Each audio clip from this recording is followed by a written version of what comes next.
Akshita media. మీలాగా నేను ఎలాంటి కబ్జాలకు పాటుపడలేదు. కాంగ్రెస్ పట్టణ అధ్యక్షులు మునిపల్లి సత్యనారాయణ. ఈ విధంగా మరి చింత గోపాల్ గారికి మేము ప్రజల పక్షాన మీకు హెచ్చరిస్తున్నాము. మీకు తప్పకుండా మీరు మార్చుకోండి, ఈ దౌర్జన్యాలు మీరు విడిచిపెట్టండి.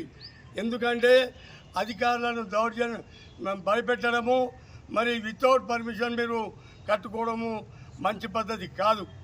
మేము న్యాయంగా పోరాటం చేస్తాము.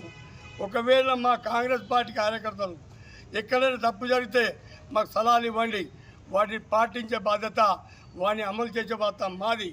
ముఖ్యంగా సోదరులారా, సదాశివపేట పట్టణ ప్రజలారా, మరి వీళ్ళు ఒక అభాండం వేయడం జరిగింది. ఏదంటే నేను కబ్జా పెట్టుకున్నానని చెప్పేసి. నేను కబ్జా కాదు, నేను 1971లో ఢిల్లీ ఆర్మీ పోస్ట్లో పోవడం జరిగింది. అప్పుడు మా పేద కుటుంబం, మాకు ఎలాంటి భూములు లేవు, ఎలాంటి లేదు, కూలి చేసి బతికే వాళ్ళం. అప్పుడు మాకు గవర్నమెంటు దయదలంచి ఒక్క ఎకరా భూమి ఇవ్వడం జరిగింది. ఇగో దాని సర్టిఫికెట్లు, పాస్బుక్లు, అదేవిధంగా మరియు దానికి కొత్త పాస్బుక్ ఇవ్వడం జరిగింది. మేము కబ్జా కాదు, ఇది గవర్నమెంట్ మాకు ఇచ్చింది. నేను అక్కడ పంట చేసుకుంటున్నాను, నేను పంట చేసుకొని అక్కడ తీస్తున్నాను. అక్కడ ఏమైందంటే జీవనం గడవక మేము అక్కడ వేరే వాళ్ళని తీసుకొచ్చి పని చేయించుకుంటూ రింగులు చేయించుకునే బాధ్యత నాదని నేను ప్రజలకు తక్కువ ధరకు అక్కడ రింగులు ఇవ్వడం జరుగుతుంది.